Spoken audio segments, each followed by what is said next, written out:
Okay, we're about to begin. Welcome back, everybody. It's great as always to see everyone's lovely face from my neighborhood. Today we have some exciting guest speakers to chime in on their initiatives and what they want to do for our community, and I'm so excited about that.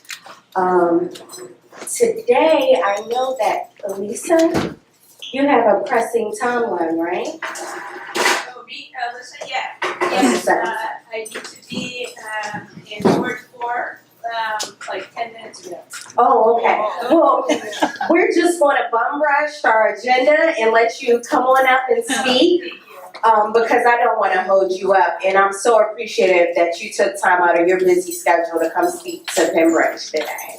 Sure.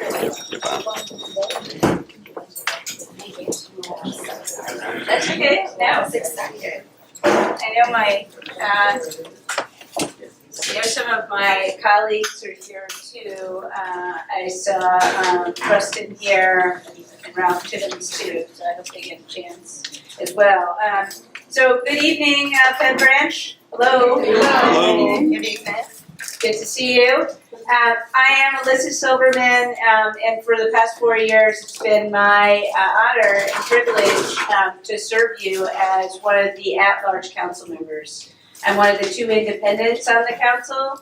I'm your neighbor. I live in Ward 6 at 4th and G Northeast for anyone who shops at the Giant at 3rd and H. I'm right near you. I do have an obligation, but when Penn Branch called, I said I would definitely come. I'll be very quick. My focus on the council has been making sure that working people in this city can actually live here, which I think is becoming a harder and harder struggle. Probably, I know this is a well-read and very informed neighborhood. So you know that this race has become a litmus test on the paid family leave program. I am the co-author of that bill, which is now the law. And I will tell you why I've been a champion of it. Because there are only 3 countries in the world. The United States is sadly one of them. It doesn't have a national program where when you are in a critical time of your life, whether it is welcoming a happy time, whether it's bringing a new child home, whether that be a baby, a newborn baby, or an adopted child, or in the most challenging times, and I have to tell you that the testimony from DC residents who are adult children who couldn't take a day off work because to say goodbye to a mom or dad who was in the final stages of their life because it was going to put them in financial peril, I just think is the most uncompassionate kind of city we could have. And I think the paid family leave program is not only the right thing to do to help our families through some of the most difficult times, and even being a new parent, as everyone knows, can be a difficult time with lack of sleep, or perhaps if you've had a C-section, a really traumatic time for your body. But I think it will also help our families and businesses too. And there's been a lot of evidence that's the case. I'm also the chair of the Labor Committee. And my focus on the Labor Committee has not just been getting residents into work, but I think we need to be more strategic about how we take advantage of our key industries. I think we falsely think of ourselves as a government town. Now, certainly the feds employ the most people in the city, but who here, and I'm sure somebody does know who the biggest private employer in the city is, private sector employer. Anyone want to take a guess? Someone said Georgetown. So it's at Georgetown, they're correct. I should have a prize for whoever said Georgetown. Our universities and hospitals are the biggest private sector employers in our city, but guess what? We don't have pipelines into those great jobs. And think about if we had a really big health sciences campus at the University of the District of Columbia that was going to be a pipeline for our young people, and not just young people, but people who want to work for and help this city to become RNs, and medical records technicians, and phlebotomists, and all the great living wage jobs that are in our hospitals. We don't have that right now. That's what I want to do over the next 4 years. Obviously, that's tied to education, and you can't get anywhere if you don't have the reading and writing skills. But one other thing I've learned as labor chair is that's sometimes not the obstacle for a lot of our job seekers. It's other kinds of habits, like showing up on time, which council members sometimes aren't the best at doing, but today I actually accomplished that here. But in all seriousness, what I hear from employers is showing up on time, knowing how to deal with conflict, knowing how to navigate life's difficulties, because a lot of our job seekers are parents. Those end up being the major obstacles to keeping them employed. And what I want to work on over the next 4 years is how we build these life skills, not only for our young people, but sometimes for their parents, to make sure that they have a fighting chance in our economy. And I'll just say one other thing on housing. I'll just say one overall thing. We need to be more strategic. I talked about being strategic about our big industry sectors, which are hospitality, healthcare, construction, infrastructure. I know when your streets are torn up, you see a lot of Maryland and Virginia plates working on those projects. That's because, once again, we don't have pipelines into all those great projects. We should have pipelines into all the building trades that are great living wage jobs. You can make 6 figures as an electrician in this city. I mean, that's no joke. But we don't have pipelines into those great careers. I'll say one final thing about, we're building a new hospital, as you all know, and I think it's long overdue, at St. Elizabeth. And that is a great thing, because obviously the health disparities in our city are wide, and you all don't need me to say that to this crowd, that finding a doctor on this side of town is incredibly difficult. So that's going to be a good thing, but as I said, we could leverage that hospital so much more. Right now, a lot of our young people aren't going to get jobs in the construction part of that $325 million building. It's not going to go to our residents. But over the next 4 years, I want to make sure that the jobs that are permanent, as I said, the RNs and the medical, and hopefully some doctors and nurses and medical records technicians, that actually those jobs can go to our residents. But we need to put the infrastructure in place to make that happen. I'll leave that there. I don't know if we want to have questions, or I have a few more minutes if that's allowable. Hi. Hi, good evening, and I'm glad to see you, Mr. Brooklyn, where God began, and this is the best place in the city. I would like to pose a serious question. Sure. That council, would you support, if the council would embrace? This board is out of control. You are now being faced as individuals paying a $60 fee under the auspices of clean water fee, yet we're buying when you buy your groceries, you pay 5 cents, that's supposed to go to Clean Water Act. They get $12.5 million from FEMA for clean water. They get another $22.10 million from EPA. So why am I paying them $60 to clean the water? It's very disconcerting, because people who are about to retire like me would like to know. When I looked at my bill, which came in this last Thursday, it was $98. But my real bill is $18. I know, it's the fees. It's the fee. So A1, would you support proposing legislation to pull DC Water out of its independent state and make it a government agency again? Because one of the reasons you can't control it is because it's an independent agency. 2, if we can't do that, we still should be able to pull them into the Public Service Commission, where they would have to come before the commission and the Office of People's Counsel, which is set up to protect us, before they raise additional fees. Because a new one showed up that's $3.10 that doesn't even have a label on it. So on your second idea, I think they're a public utility and they probably should be under Public Service Commission. So I think you're right in that we need to have an oversight agency that is able to assess whether the fee is something that's needed or not.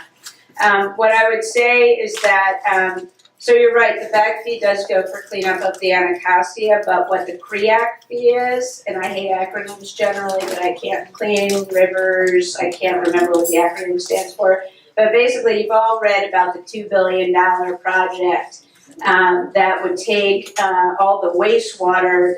So right now, in the Anacostia, sort of when it rains really heavily, all of the sewage just goes right into the river, right? Which ends up making a really unhealthy river, which especially impacts communities that border it, like Ward 7. What CREAC does is pay for this tunnel that would actually send the water, the waste, to Blue Plains to treat it.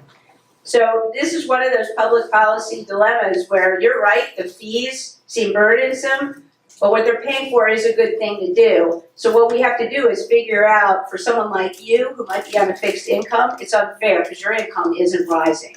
So the fees keep going up and your income's rising. So I think for churches and for people who have fixed incomes and lower incomes, then we need to find a fix so that we can clean the water, but also make sure people aren't burdened. I know I'm trying to be short, I'll just say, like, for example, in housing, that's something that I actually proposed and funded with the help of Chairwoman Bonds of the Housing Committee, is something to help seniors and people with disabilities who have fixed incomes. Their rent keeps rising, right, but their income doesn't. And a lot of folks are now in fear of being homeless or not being able to afford their rent. And it makes no sense for somebody who's lived for such a long time in an apartment, and actually I can think of a very specific couple who lived in Petworth, lived there 40 years in the same apartment. They've always been renters. But now they can't afford that increase, even in a rent-controlled building. So what we created is a program, a subsidy program, to basically fill that gap.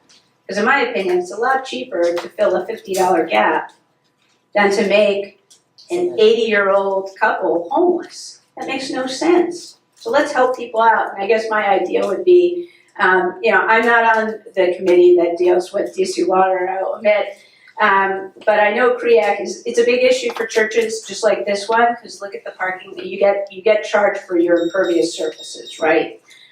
So the churches are paying a ton of money, and obviously they can't afford it. And people like yourself can't afford it either. I mean, I looked at my bill recently too, and it's like, I have an 800 square foot house and me and a cat, and my bill is like $80. It used to be like $45. So I think we all need to come together, because I guess the thing is, I don't want to say, let's not clean the water, because I think we do need, a cleaner Anacostia will help us. But it can't come at the expense of our residents' financial, finances.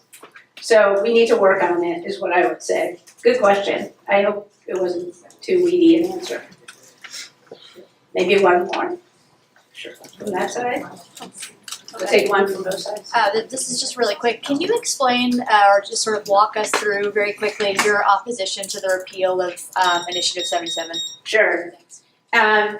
Another really easy question to answer. So this was my feeling on this is why I voted yes on 77, because I felt like in a key industry like restaurants and hospitality, workers needed to be paid fairly and equitably. And as labor chair, I know that restaurants and hospitality are two of the biggest industries where people don't get paid fairly, that wage theft occurs. But I did have some reservations, because a lot of our restaurants are small businesses. They're not, East River, right, and Ward 7, you guys don't have too many restaurants as it is, which is its own issue that we have to incentivize restaurants to come here. You have 3 restaurants, full service restaurants in Ward 7. But a lot of our restaurants, Thai Orchid is locally owned, right? It's a small business. Even the Denny's, I think, might be franchised. So what we were doing by phasing out what so-called tip minimum wage of $3.89 is we were putting those labor costs all onto our small businesses. And I felt that it was too much and too abrupt. So what I did, but the people spoke. People spoke. And so what I proposed, as some of you might have read, was a compromise that I felt honored the will of the voters and also work with the restaurant community to address their concerns. I have to tell you, sometimes you look in the mirror and you go, why did I do that? I think it was the right thing to do. Today, I will tell you, I would have done the same thing I did last week. It addressed the concerns of tip workers in the restaurants. What it did is basically say to the servers and bartenders, who I'm sure you all heard say no, fine, we're gonna leave you harmless. But the people who are most impacted by wage theft, the most vulnerable workers, are the indirectly tipped ones, the bussers, the food runners, the people who aren't getting tipped by you.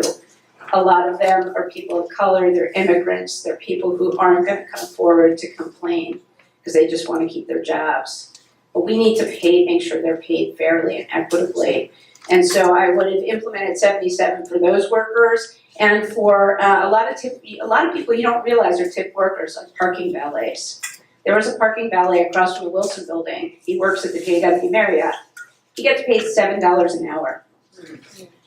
And he gets paid $7 an hour because when you park your car, you're supposed to tip. Most people don't realize that he's a tipped employee. And so he doesn't make that much money.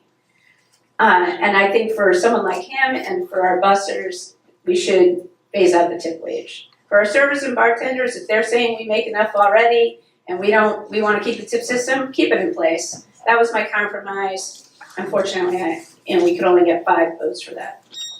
Does that answer your question? Yeah, perfectly. Okay, well, I don't want to hog up the time.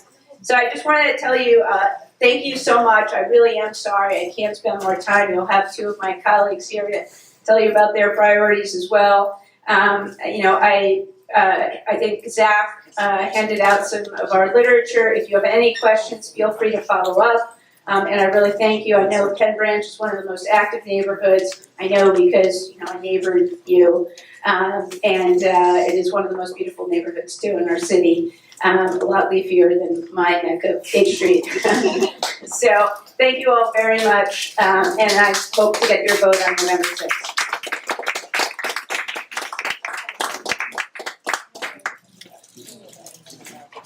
Thank you, Ms. Silverman, for coming and speaking with us today. We appreciate you switching around your schedule just for us. Next, we're going to have another Baltimore local, Dr. Rustin Lewis, come up and speak to what he plans to do for Ward 7 as well. Okay. You want to switch your plan? Okay.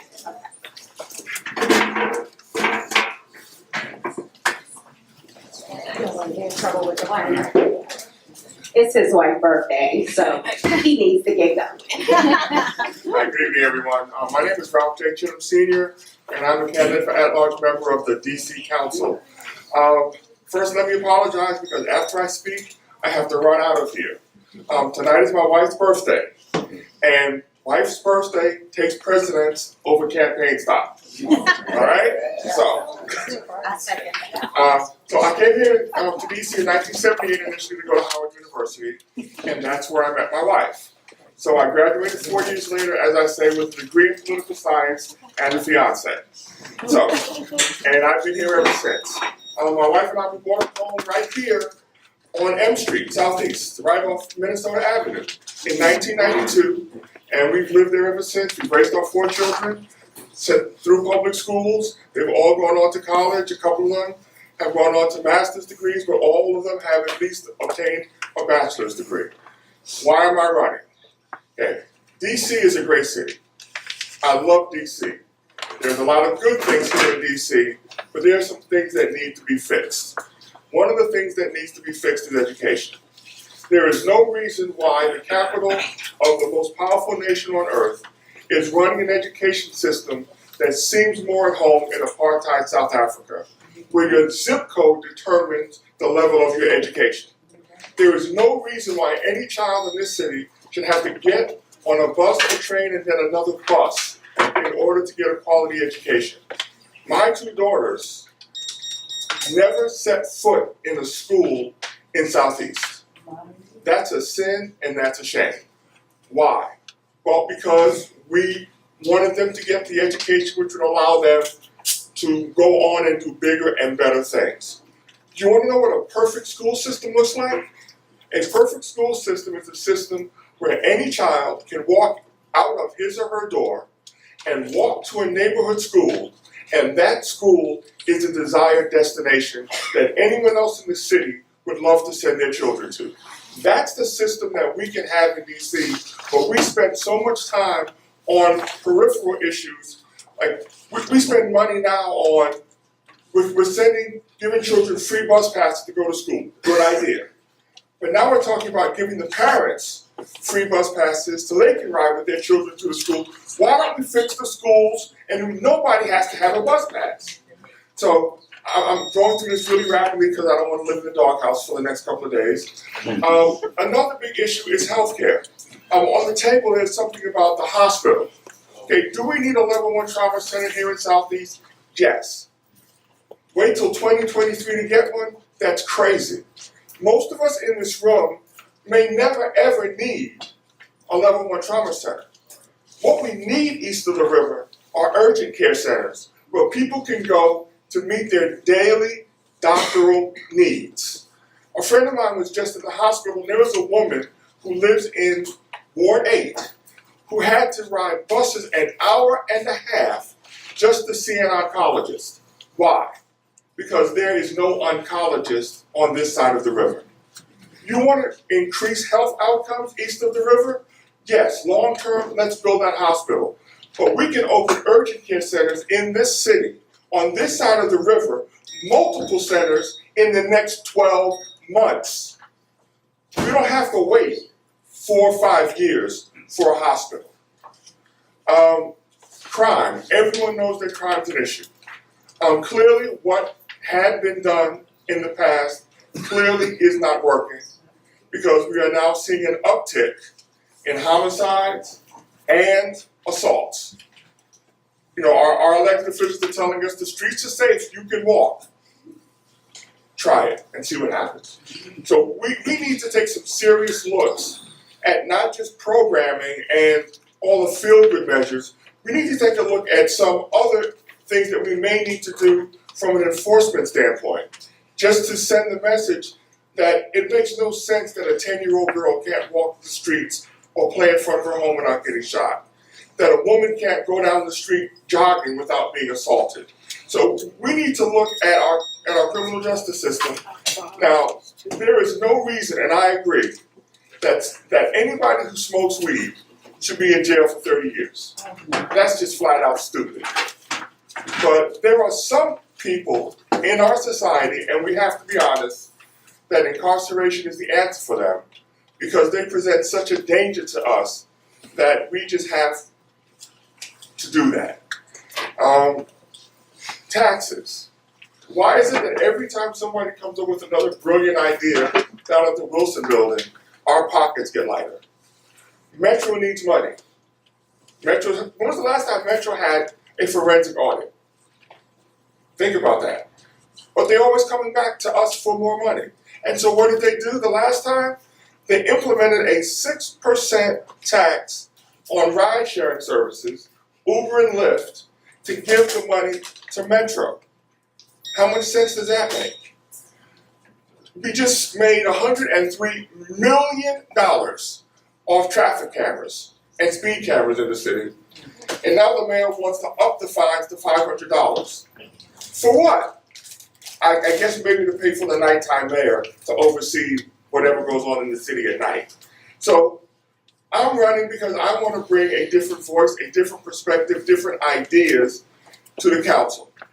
If you go to a council meeting, there's a lot of smoke and mirrors and arguing back and forth, but it's an echo chamber. At the end of the day, what the mayor wants, the mayor gets over 90% of the time. That doesn't sound like representation of, by, and for the people. It doesn't. To you, I agree. Water should be under the Public Service Commission. It needs to be regulated. It makes no sense that they seem to be able to operate autonomously with no oversight whatsoever. I'm going to wrap up now because, like I said, I have to meet my wife for dinner at 8 o'clock and I have to get there. But as with Alyssa, I would gladly take a couple of questions before I have to run. If anyone would like to lob something at me. Yes, ma'am. Yes. Oh, me? Yes. Oh. Would you support legislation that reestablish vice units in each ward in the District of Columbia? We allow the vice units to be consolidated into one location. They're at 1150 New York Avenue, the former Times building. And one of the problems with the uptick in crime, one thing we know, and some of us in here who work with young people who are involved in crime know, they know what's better than us, that's gonna take 45 minutes for the vice unit to reach any place from New York Avenue east of the river, whether it's in Ward 7 or Ward 8. I think the vice units need to come back together.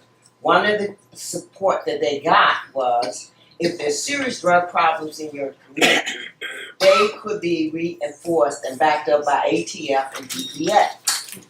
Having a single force with 6 officers, and there's actually 8 wards, and there used to be 8 officers times 8 wards. Let's be clear, you can't fight crime with the attitude that you perceive that crime is gone. Well, the bigger issue that with the vice units, I agree. But the bigger issue is we need to get back to community policing, where you have officers who are in the community. Now, when you have such a decentralized force, they don't know the people in the community. They haven't built relationships with people in the community. We need to get back to things like that old officer-friendly program, where you had officers in the schools so that the students and the police officers could get to know each other as people, as individuals, and so that the only time that there was interaction wouldn't be when someone was shot, someone was killed, or someone was being arrested. We need to bring that community policing, that hands-on, one-on-one, non-confrontational approach to policing, and bringing units like that into each ward would also help that, because those units would be able to build relationships with people in those wards, and then the people would be more likely to speak with, that officer, because they know that officer by name and by face. Yes. You mentioned something about the bus token for the kids going to school. Could you repeat that, or you said? No, I said the tokens for the kids going to school is a good idea, and then I said, but what they're also doing now is they're thinking about giving free passes for the parents to take the kids to school. And I said what they really need to be focusing on is increasing the performance of each and every school and not patting themselves on the back over a 2% proficiency increase in reading and math. What's 2%?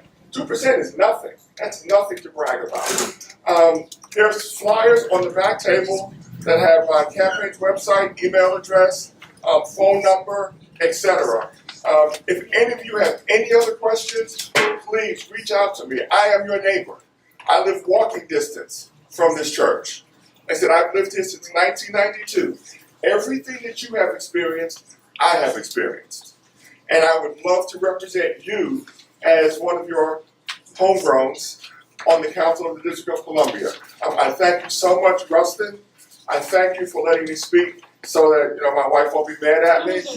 And I thank all of you for coming out, and God bless each and every one. Thank you.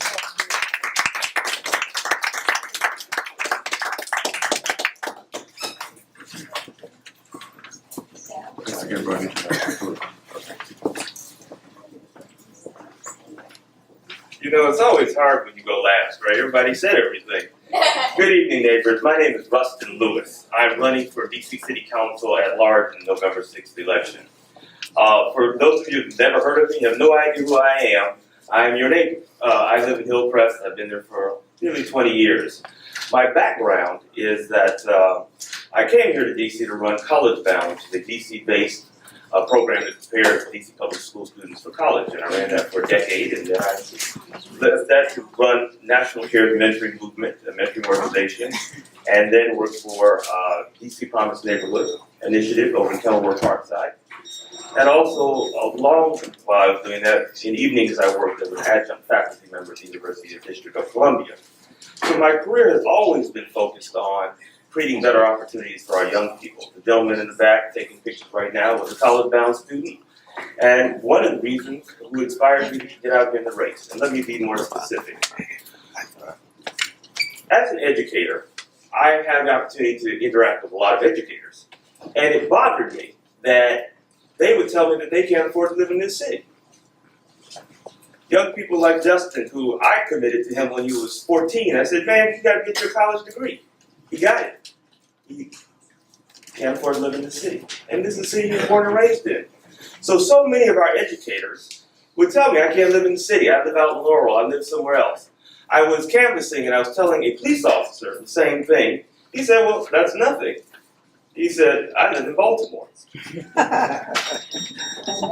So that made me wonder, if the police officers aren't living in the city, how are we having community policing? So then we wonder why our crime rate is going up. So my platform is driven by equity in education, because I believe that if we ensure that the kids east of the river have the same tools, we're not talking about equality, we're talking about equity. As the kids east of the river as west of the river, we're going to help those kids move along. And this is not just something I dreamt last night, it's something I've experienced throughout my career. Second, I believe that there should be a pipeline from UDC or UDCC into career opportunities. I think it's great telling kids that they need to get a job. I think it's great telling kids they need to get an education.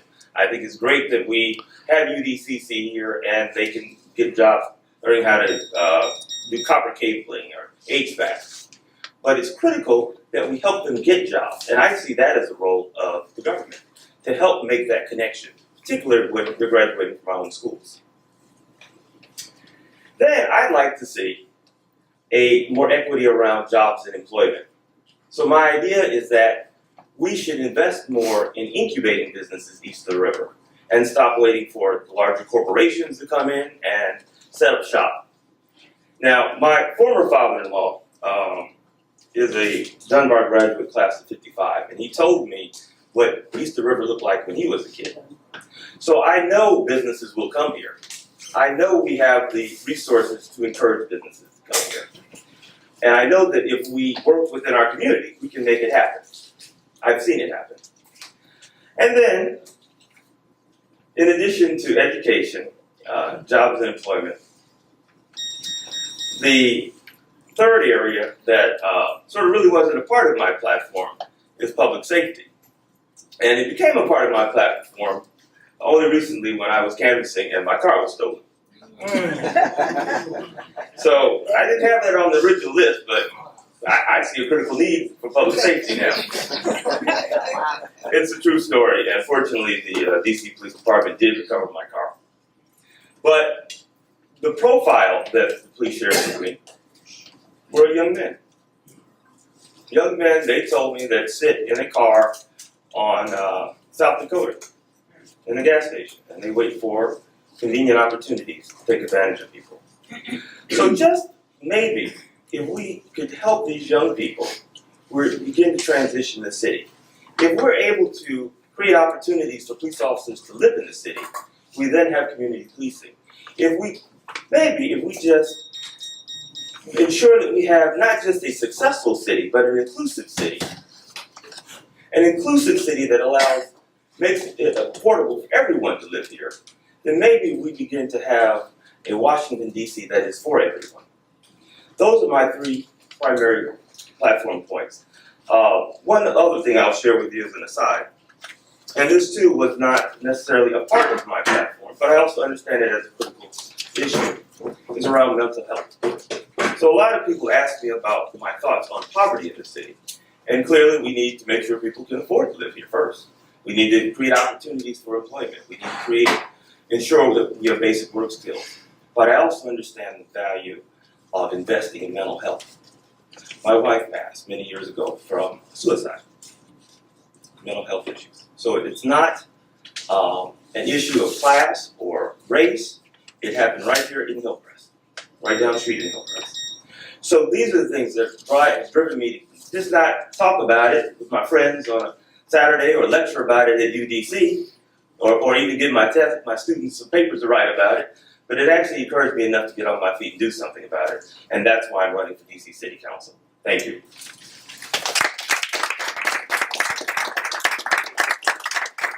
Really, interested to know that I actually attended the Upward Bound program at UDC, and that was one of the experiences that inspired me to go to college. So, thank you. That was great to hear. So, thank you for coming and sharing your story with us today. Okay, moving on, I want to thank Mrs. Silverman and Mr. Ralph Cheatherman and Dr. Rustin Lewis for taking their time out today to come speak with us. Olsen, I'm not sure if you're ready to go over the minutes from our last meeting real quickly.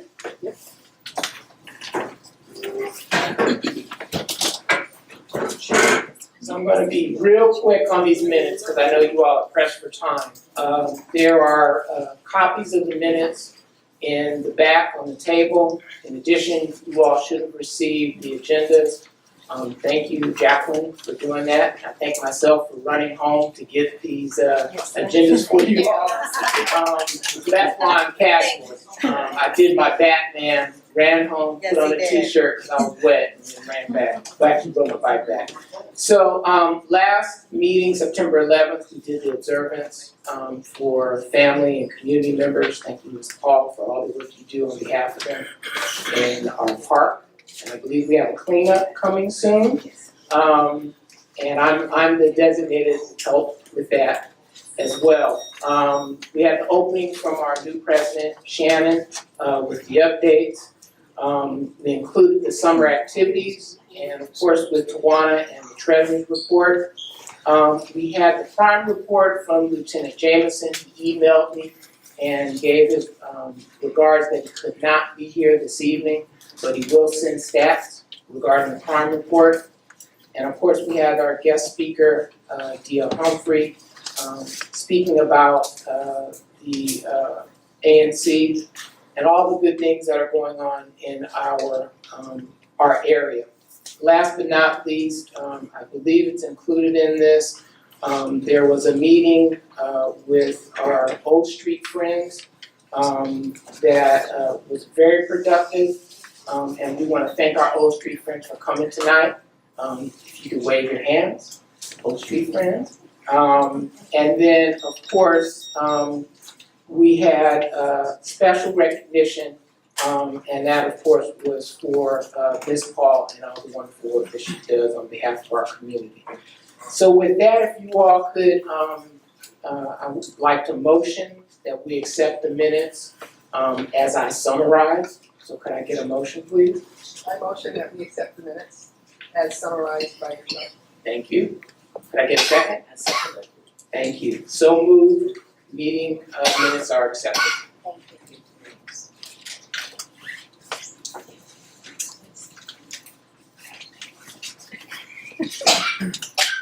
Okay, I'm gonna briefly touch on some things that we've done since our last meeting. We had a meeting on September 25th with Jair Lynch and O Street Neighbors and Friends. And as Elson said, that meeting was very productive. Things that we discussed and touched on, and I'm gonna just briefly go over them, because some things I think have to be kept confidential. Good news, it's not Penn Hill, it's gonna stay Penn Branch. Yes. So, when we get the new sign at the shopping center, it will definitely still say Penn Branch, so. The shops at Penn Branch. That's a good compromise. Yes, that was a good one. Good work, ladies. Also, the Planet Fitness is on target and should be up and running. Hopefully, they said sometime maybe in December. The building permits are underway and they're still working on that. The entire project as a whole should be completed and done by February. Now we potentially may not have a grocery store. And that was told to us with our recent meeting. But on the development, they plan to have between 40 to 50 units. And that will be permanent living, conventional townhomes, and so forth. Overall, we had to really buckle down and have this meeting because I got very alarming emails about noise, complaints, and I mean, just to give you an example, they were doing construction at 5 a.m. in the morning, and that was affecting our O Street neighbors. And you know, we really just tried to have a conversation with Tony and just express that we as a community, we want to gauge support and make sure that they're doing everything that they promised to do within the guidelines that they promised to this community. And I think as long as we continuously communicate and work together, we can get a lot done instead of being divided. And I felt good, and I think all my board members felt good after we left that meeting. And I'm glad to say that we are all finally, well, I feel on the same page. I just noticed if you just stay consistent and be stern, that you can get a lot of things done. Also, some things that were alarming and concerning were the traffic from the trucks and so forth driving down that coinciding street. And also the disruption that it may be doing to the wall that aligns the houses that are in that community. So that was pretty much it. Also, I'm sorry. I'm not sure, it sounds like you can't perhaps reveal what type of store, but is there any way to have an understanding of the classification of the different businesses that are already projected to be in the shops at Penn? Sure. I can go into that with what I know. So they are shopping around. They're trying to get a coffee shop, something small, maybe like a Peeps, and I think Starbucks. There was some type of clause that we were worried about in terms with the 7-Eleven because with 7-Eleven, because they sell coffee, you're not supposed to have like a competing business of sort. But if it's a smaller venue like Peeps or Starbucks, we're able to have that type of coffee shop.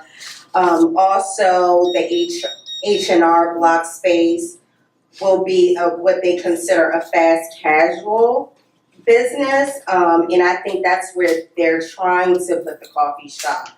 They also talked about T-Mobile will be there, Subway of course will still be there, Wells Fargo, CVS, and they're looking for, I think, 2 other businesses to lease potentially. So if you know, maybe, go ahead. I'm gonna let you finish. Oh, okay, so maybe if you know, maybe a retailer who wants to sell clothes, or maybe a doctor who is fine with a small practice of sorts set up, or maybe a nonprofit, I think these spaces would be, ideal for them. So why are we not getting why store out campus? Well, because they minimize the structuring to make sure that we can secure that we have permanent living quarters there, that kind of changed the dynamics of the structure. So in order to put townhomes or so forth there, that kind of takes away from some of the space that they were hoping to place the grocer. But they said don't take it completely off the table. They're going to do all that they can to maybe at some point revamp and maybe try to give us what we want, like a small grocer. But they were having a difficult time getting one to begin with. It really didn't have anything necessarily to do with just the structuring, just trying to get a grocer that can meet that size and the demand of what we need in this community. And the location. And when say that they, who you referring to, you know? The owners. The owners, Okay, Jara Lynch. okay. Okay. Any other questions? Yeah, I have a question. Is the housing gonna be affordable? Because that seems to be the concern. That when these town center communities come in, it prices out the lower or moderate income person. So they're supposed to be market rate.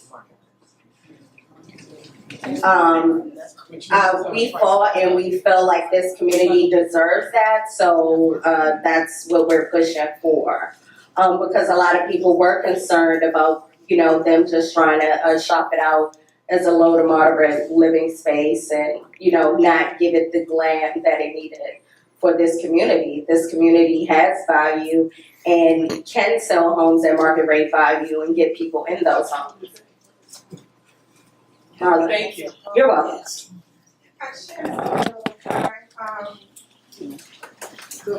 not off the table for us to have a grocery store, but one of the impediments we're having is grocery stores like to be visible from the street. This is true. And that's the biggest impediment, so they're trying to figure out that, okay? But it's not off the table, and I know that we will continue to have conversations and we'll continue to push, and there are some other options that may come to fruition, but nobody is not pushing for a grocery store. We think we all want that. But as Shannon started off saying, there's certain things she can't say yet. Yeah. Until there's more confirmation around something. But it's being pushed. There's one. Yes. Hi, thanks. I'm just curious, maybe if someone knows, but isn't there a second level that used to be leased by MBA or something years ago? So that's where the Planet Fitness will be. That's where the luxury gym that this community wanted will be. So that's what will be taking that big space.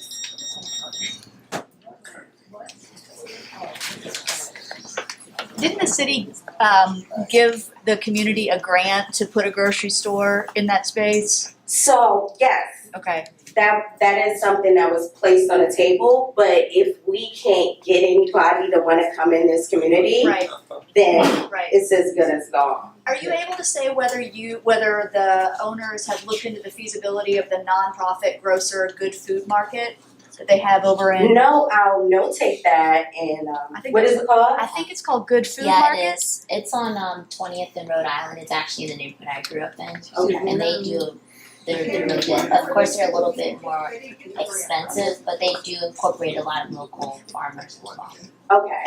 And they promote hiring from the ward in which they're working. Yeah. So it's not only a grocer that would bring in fresh produce and local goods, it's also potentially a market for jobs. Okay. I'll definitely take that information back. I'm sorry. Go ahead. Oh, I have no question, but I want to reemphasize, if we can get these things, we must support it. Yes. The grocery store that was in the base of that new building was a two-party store venture. One was that group that you spoke of just now, baby. Yes, And then the other one was Yes itself. Yes wasn't doing it by itself, but it was very expensive. It was very expensive. It was well kept, it was clean, but it was very expensive. And we begged for it, we got it, and we as a community failed to support it.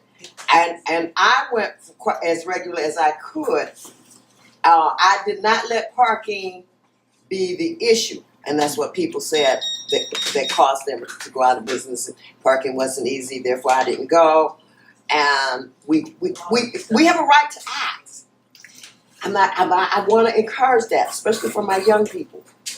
But God knows when they come, please go to that store and stop driving to Silver Hill. If I catch y'all out there at the Giant, with every one of them, support what you demand that ends up being here. That's all I wanted to say. Okay, thank you, Ms. Hawes.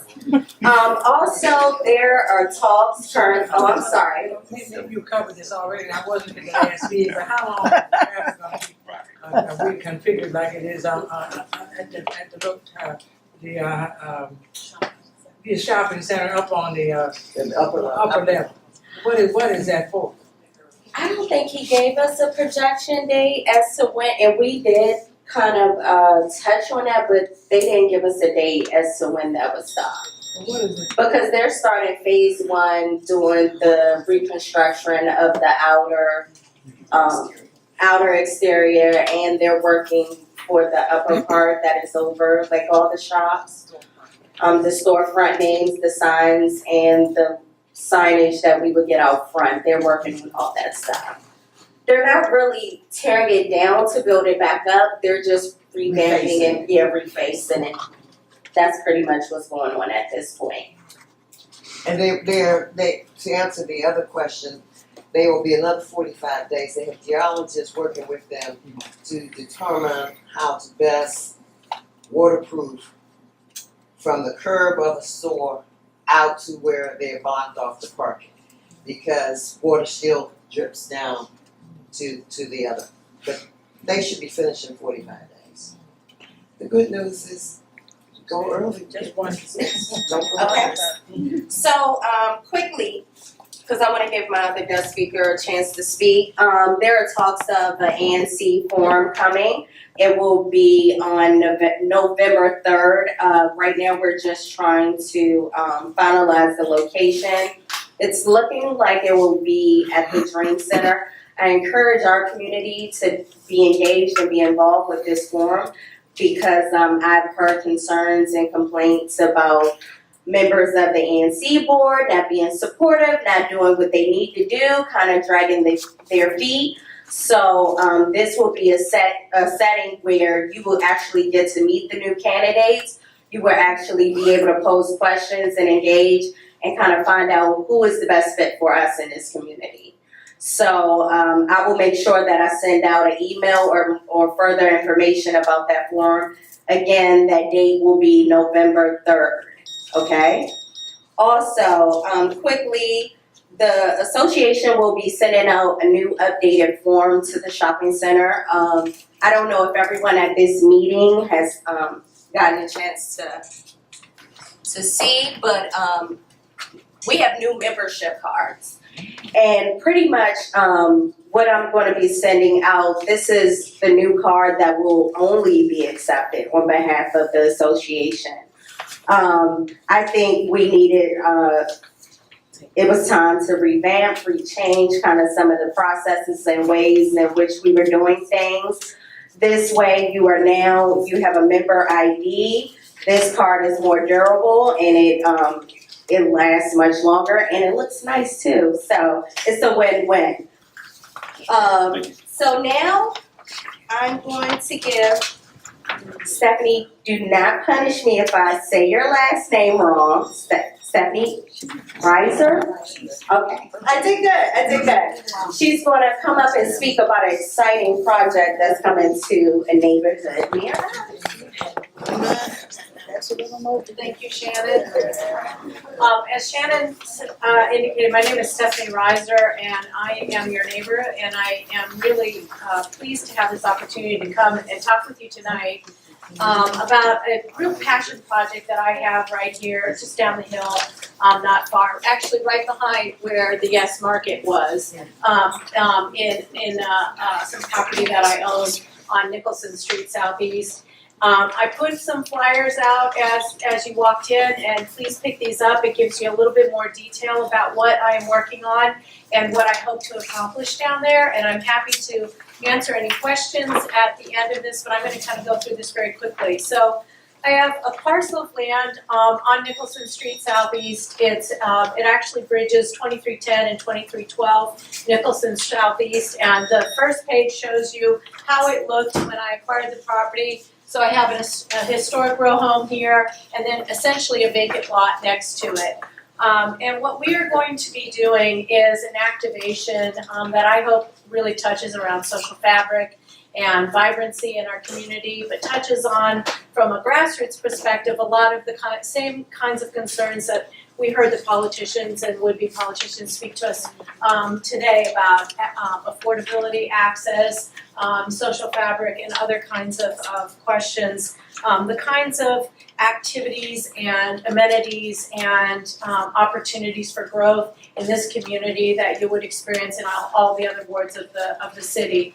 We're going to be creating an artist residency program in that house. I'm in the process of restoring the house. I use that word very carefully. I'm not renovating the house, we are not gutting it. We are taking the bones that exist in this really sweet, charming structure and we're bringing it back to life. We have all existing hardwood floors, we have tin ceilings, clawfoot tubs, just this wonderful historic lap-sided house in that we want to bring back to sort of former glory. The picture is actually a little bit outdated. That's the way it looked when I acquired the property. We are in the process of doing all the appropriate permits that we need to bring it back up to the level it needs to be able to host someone to live in there. But we've taken down what was sort of dated faux brick asphalt-based siding, and we've revealed the original lap siding and painted her a brilliant sort of turquoise blue and brought some new vibrancy into the community with that. The way the program will work as we envision it, and we're also in the process of setting this all up, is that artists would be selected through some sort of an application process. One of the things that we've touched upon tonight, a lot of the speakers, is issues of affordability for housing as well as workspace. As people know, this is a real issue in this community, and it's an issue for lots of different types of communities, one being the artist and creative class as well.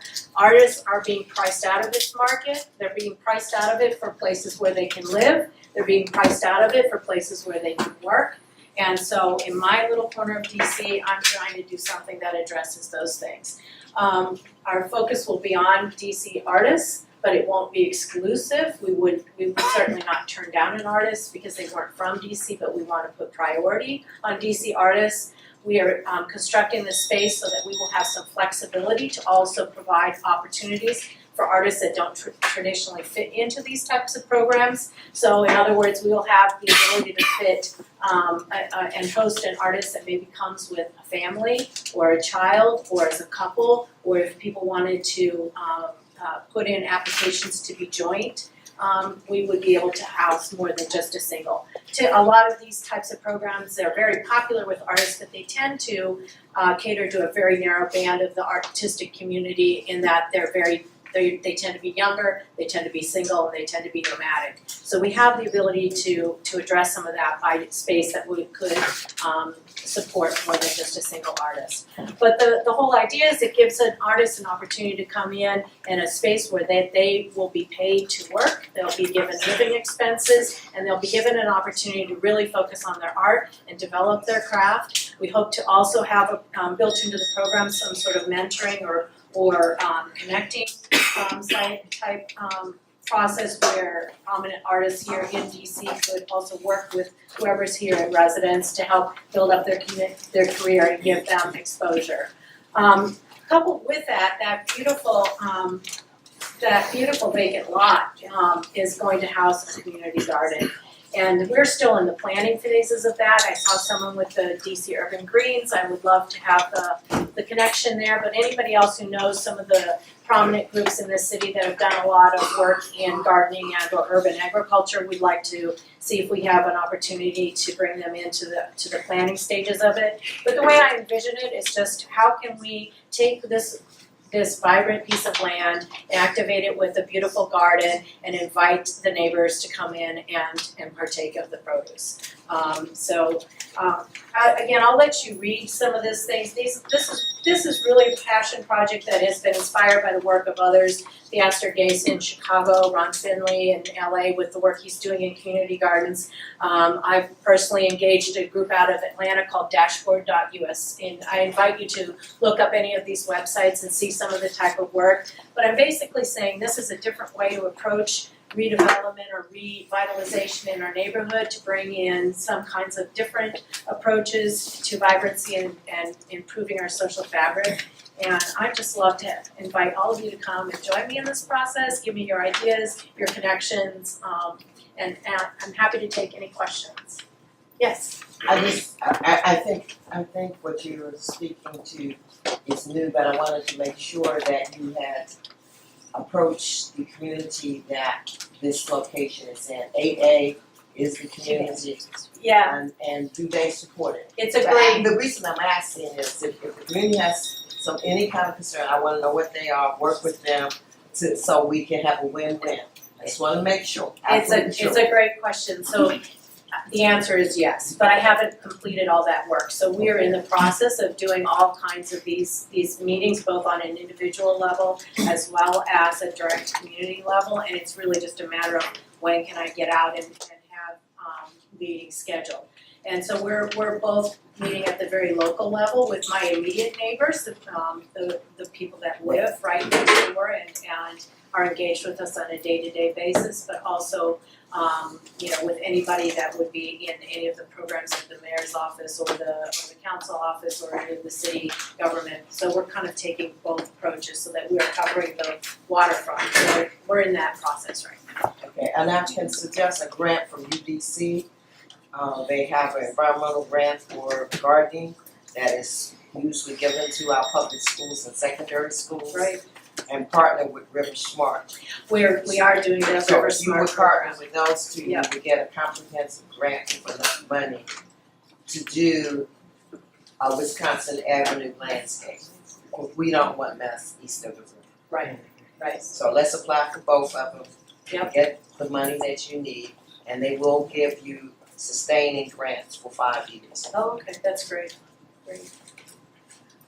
Is there a model for this anywhere else that we could take a look at in the city or even outside the city? Well, in the city, I'm not sure in the city. There is an interesting organization doing some pretty fantastic stuff up in Northwest, but it's a much larger, more ambitious model with deep pockets behind them.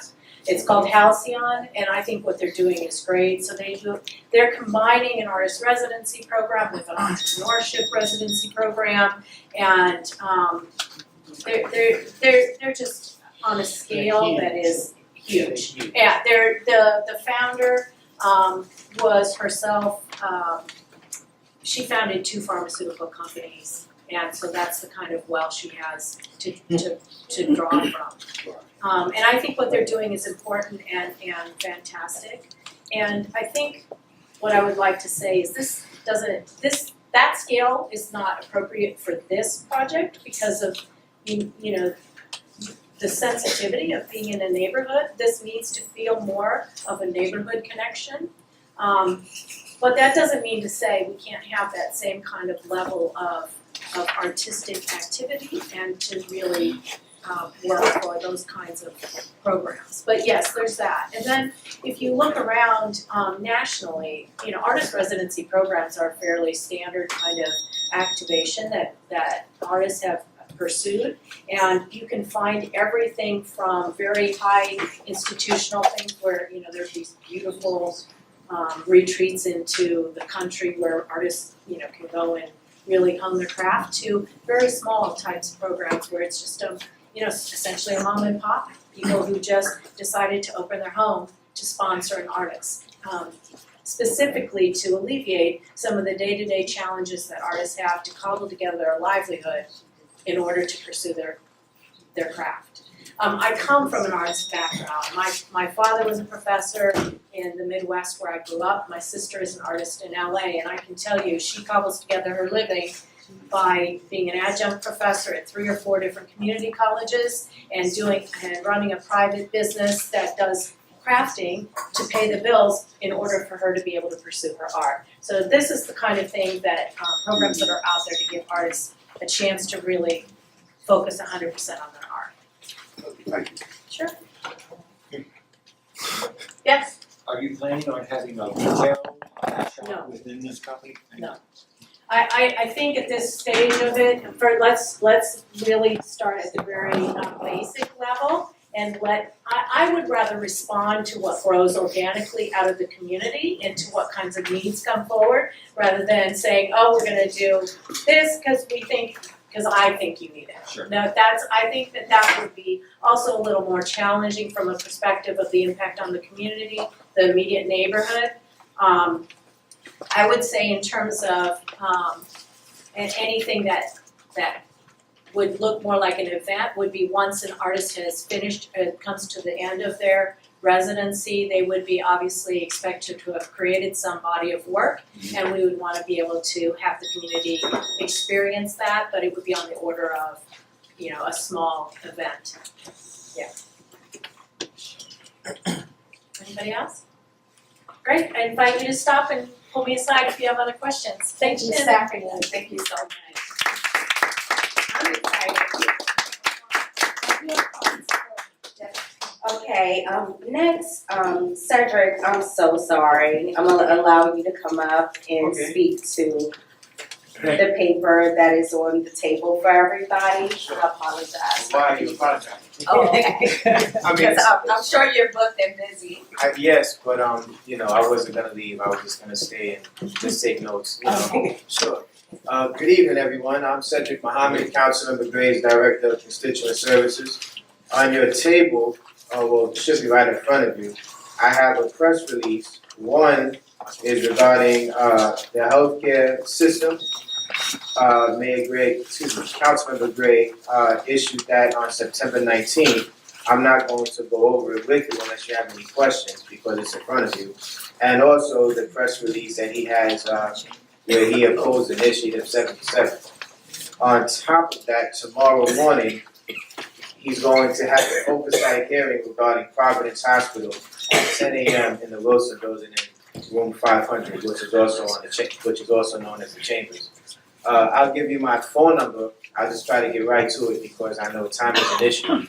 My phone number is my direct line, 741-0912. Again, 741-0912. And my email is Muhammad, SMUHAMMAD @dccouncil.us. Does anyone have any questions or concerns directed towards Councilor Gray's office, myself, or any issues that you may have outstanding regarding city issues or some other issues? I can try to look into it.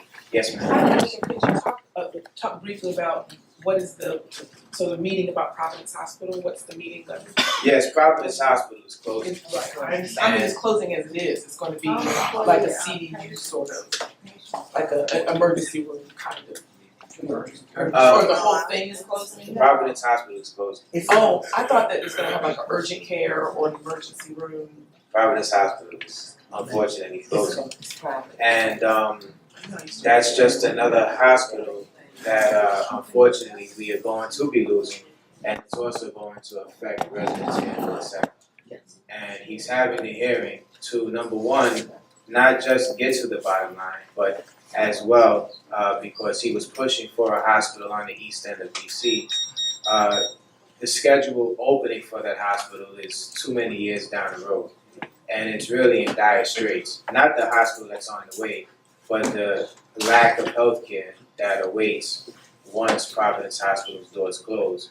And it's going to happen very quickly because once word got out that the hospital closed, similar to many other businesses, even though a hospital is a business, doctors and staff have quickly looked to seek employment at other locations without waiting until the very last day, and then they would unfortunately be stuck without a place to land. Yes. Oh, how you doing? Yes, ma'am. How many beds is the new hospital at St. Elizabeth's going to have? Because I know Councilman Gray was not happy about the proposed 125 beds. I don't have the number off the top of my head, but after I leave from up here, I'll just make a phone call and hopefully someone from the committee will answer the phone and I can have that answer for you when I get to the back. Thank you. Sure, yes, ma'am. Oh, yes. Does the councilman have a position on this sort of suggestion that there might not be a grocery store that ends up coming to Penn Branch? I know he was pretty actively involved in criticizing the lack of that particular resource in our ward last year, or earlier this year. Yes, meaning he is concerned. However, with that specific meeting, I was not there and I'm not able to speak on that only because he wasn't at that meeting as well. And it was news to me as I was taking notes that there may not be a grocery store at that site. So I'll bring it back to his attention tomorrow. With the rehab center with Providence, that was part of Providence, did that close as well? So The unit in the back? it was, so you talking about Carol? Rehab It- That was sold some years, I used to work at Providence, it was sold, Well, no, I mean, the rehab center was that. that's what I'm talking Not about. some years, because someone just left. Yeah, Carol Manor in the back, Owned separate. it was owned separately, it was sold some years ago. It's not. It's not right, 'cause I just, somebody just got Right, out, that's that's what I'm 3 saying, years it's not ago. totally different, it's Let's not close it. Yes, ma'am. Could, I don't expect you to answer it tonight, but the good news is that they tore down Greenway totally. And one of the proposals of that developer is putting a large Wagner's girlfriend, see, open that wallet, go to Wagner's. And two, how? What about the Safeway? Well, they gonna take, the second thing I wanted him to give us an update next month is the word in the street is they're getting ready to tear east, it's called East of the River Shopping Center. That's where the Safeway and the bank, yada, yada, yada, yada. Whole new group of owners, they wanna tear that down. Safeway's gonna come back there, but they're gonna come back with one of their superstores. Okay? And CVS will come back, but they don't know who the other small, remember the little small businesses that were close along the court. But development is popping there. One location in the middle, where the post office used to be, will be a restaurant. And this time when you go in, sit down to that nice restaurant, pay the full so they can stay in business. So if you give us that update next month, the council gets that from them paying. Yes, I'm not familiar with the Wegmans being at the Greenway site at all. Yeah, No. I just would like to know if that's rumor or could you ferret it out, because they just started cutting two weeks ago. Oh, sure. Regardless of whatever kind of store it is and the status of where East of the River plans to go into construction and tear down and upgrade that Safeway, which he's fought for them to do for over 3 years because it's so filthy in that Safeway. Okay. Yeah, that shopping center was sold and purchased by a group called Cedar Realty. The lady in charge of that entire site, she's based in New York, but she's from here in DC. She's from Ward 7, I believe. That same group that purchased that shopping center also purchased the shopping center across the street. I don't have the plans, however, there is intention actually to revamp or modernize, basically raise that entire shopping center and bring it up to speed. I do not have the details, I do not have the timeline. I actually do not know if one exists. And Safeway, along with the other tenants there, I don't know if they're going to stay. There is plan for a supermarket to be there. I do not know if Safeway will be that supermarket that will be there. All right, thank you. Thank you, everybody. Okay, now I have Tawana Banks come up and do a treasurer's report real quick.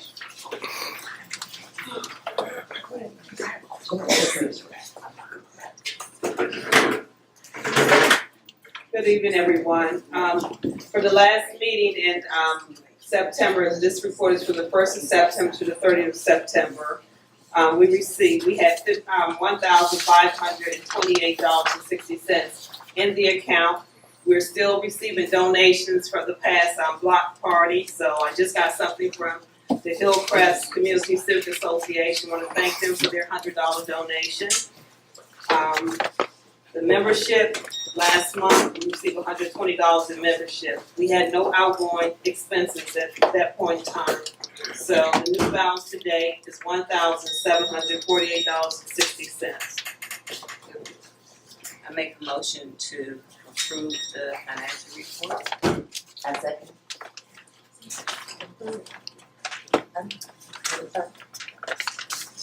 Okay.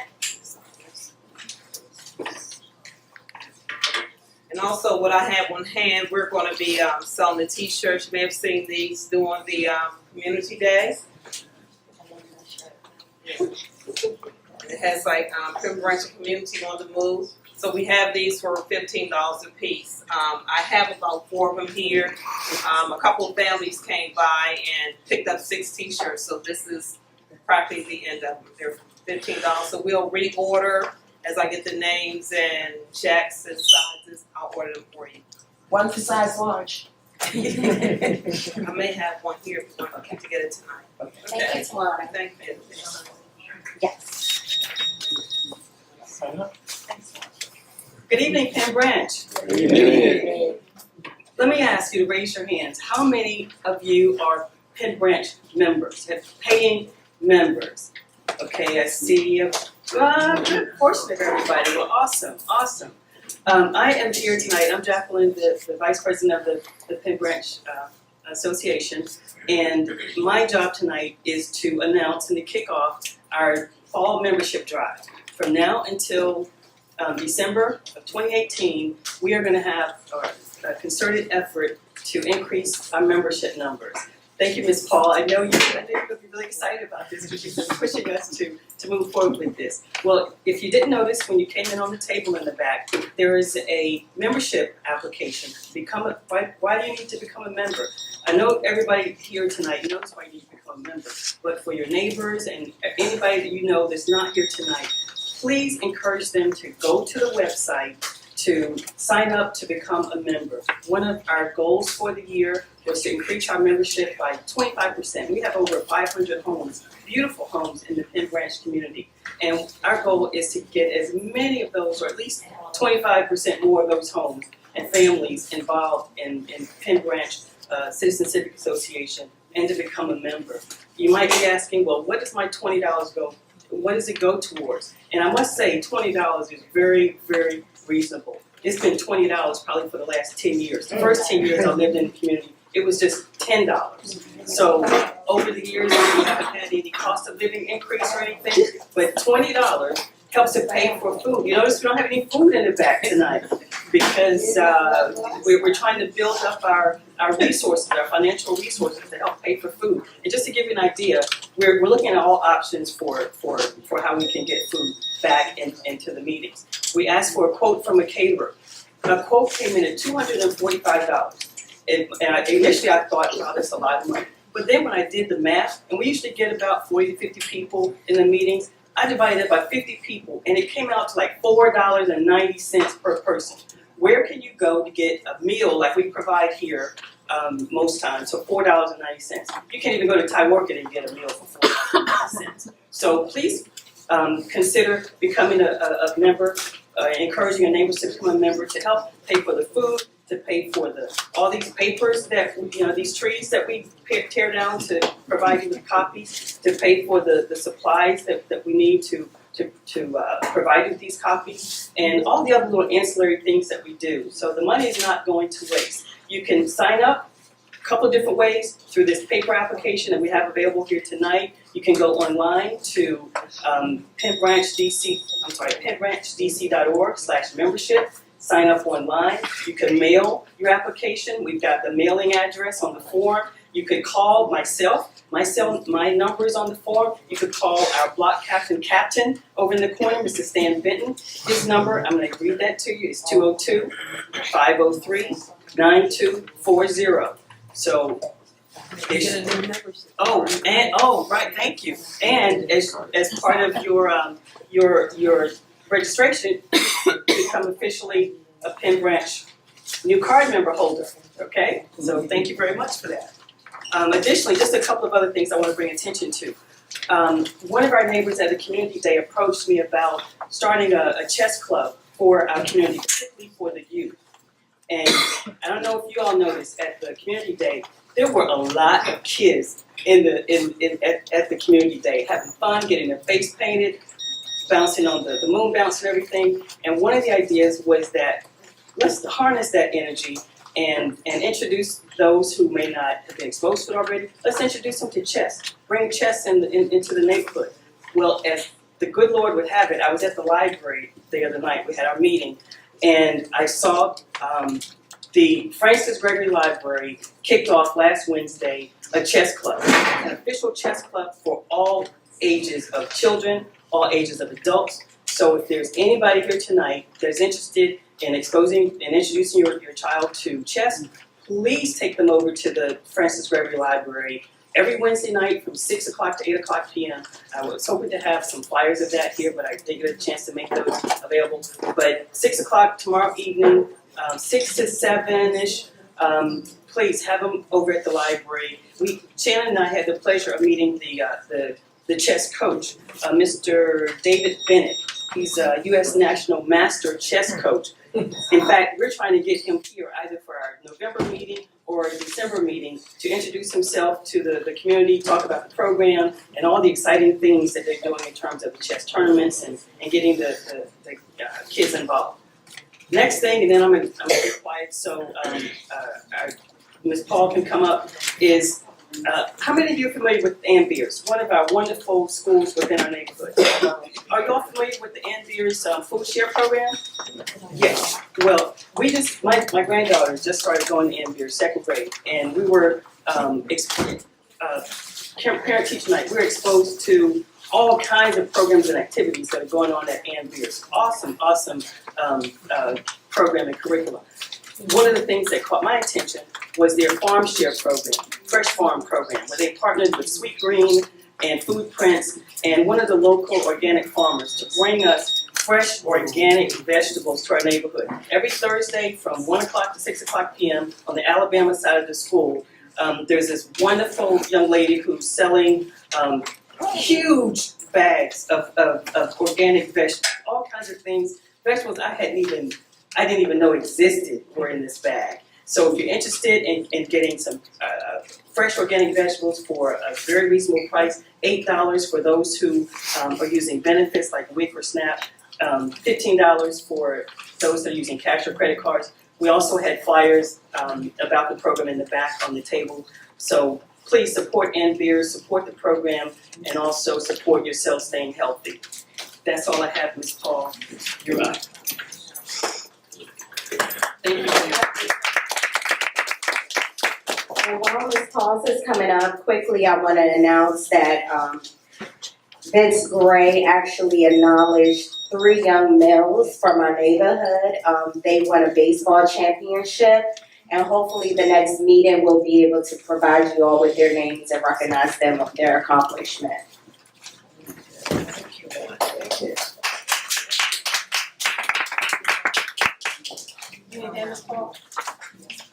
Oh, I'm almost there. I'm real loud. Quickly. I'm going as quick as I can, baby. Don't rush your elbows.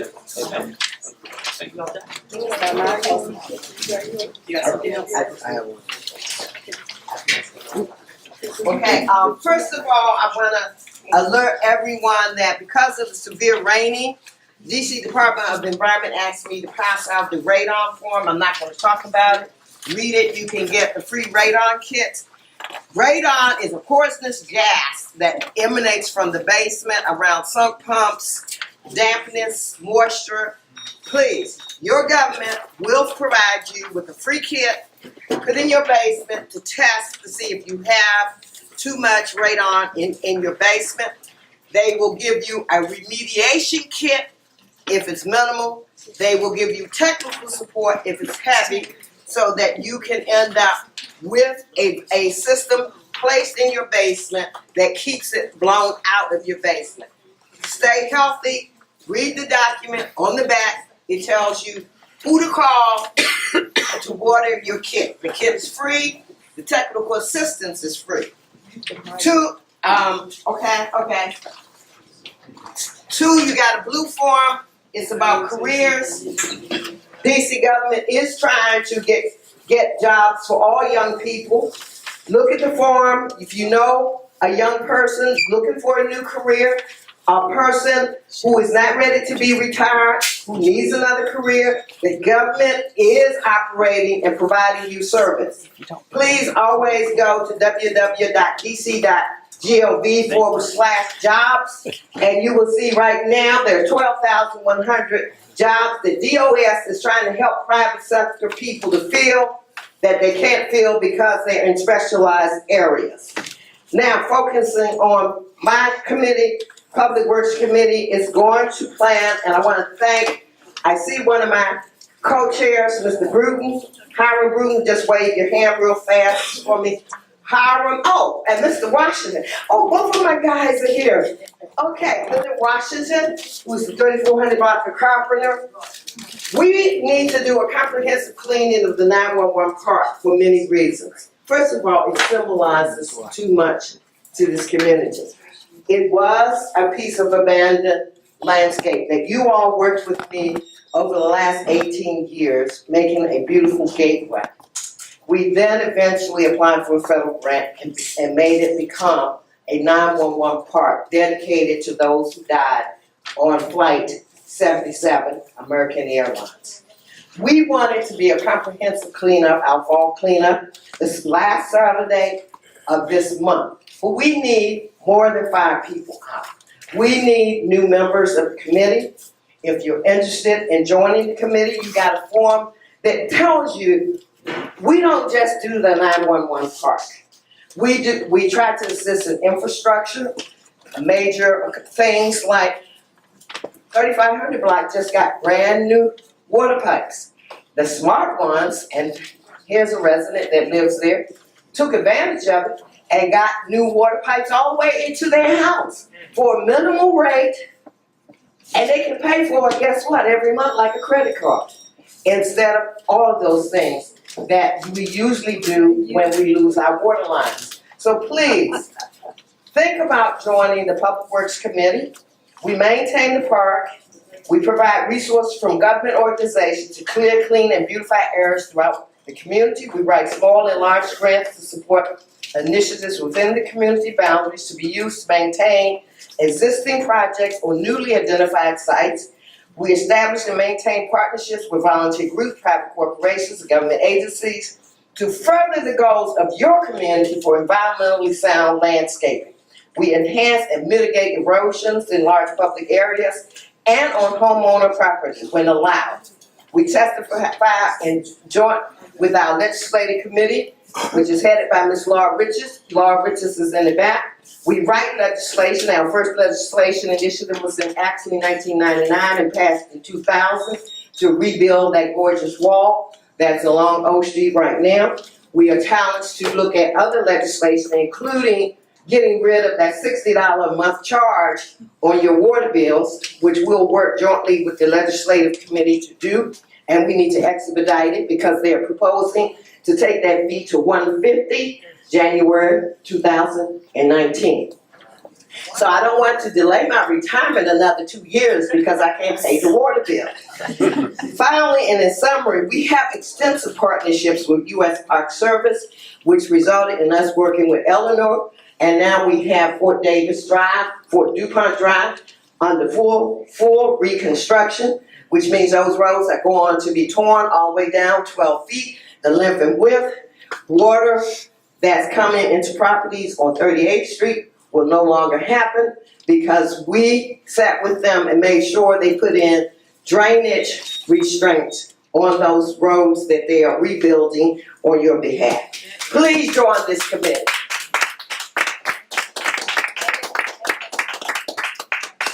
Ms. Paul, when the community takes place, can somebody do something about the DC flag that is tattered and tangled in that tree? That does not, I don't think it's a symbol of what the community is trying to project. Well, let me just say this. We have been working with DC government to get a replacement of the flag. And I want you, as you go past it every day, to just pray. Because we're short a couple of days of getting brand new flags. Mr. Washington, who's my co-chair, handles my flags for me. DGS is the partner who will be providing those flags. We will be, as a committee, once we get more people on it, we need more people on it now and not next year, to do different fundraisers in collaboration with this board. We need money invested in all of our parks. But can't we just take the tattered one? No, we cannot. We cannot do that. In 2 days, we will have a brand new flag on there. I understand your pain, but take it down.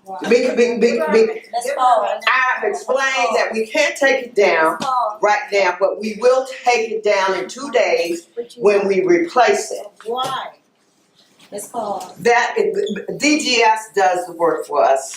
And as long as, and if somebody would like to go and buy me a flag tomorrow from the park, we would put it on there. DGS has scheduled the replacement of the flag. I think we should embrace the fact that there's a process that we're executing that's gonna allow us to have a beautiful flag there in 3 to 4 days. And believe me, those flags they are weather resistant, but they cost $103. So when we do fundraisers with the board, please support them. Then we will never have this issue. We'll buy 4 to 5 flags. Thank you and God bless. Thank you. Okay, I'm about being on time and in a timely manner, so we're gonna just have one announcement and then we're gonna adjourn the meeting. She got a question.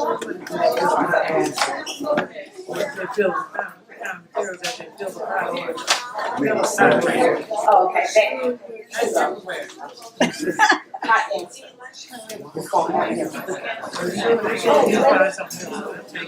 Any takers for my any takers for my who's selected membership? Who's selected membership? Okay, real quick, everyone, before you start leaving, I just wanted to make one quick announcement, another quick announcement. If you have not gone to the website lately, www.pennbranchcc.org, please check out the website. We've put a lot of effort and energy into updating it with current information. Our goal is to get a lot of the information we got in papers tonight on the website so that we can all keep track and stay abreast as to what's happening. So please check it out.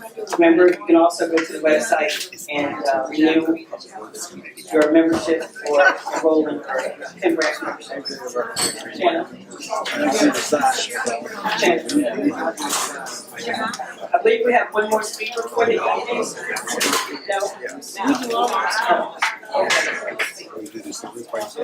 Okay, thank you everyone for coming out. We're going to adjourn the meeting now. If you want to sign up and get your new membership cards, we have them up here on the front tables. Thank you and see you guys next month.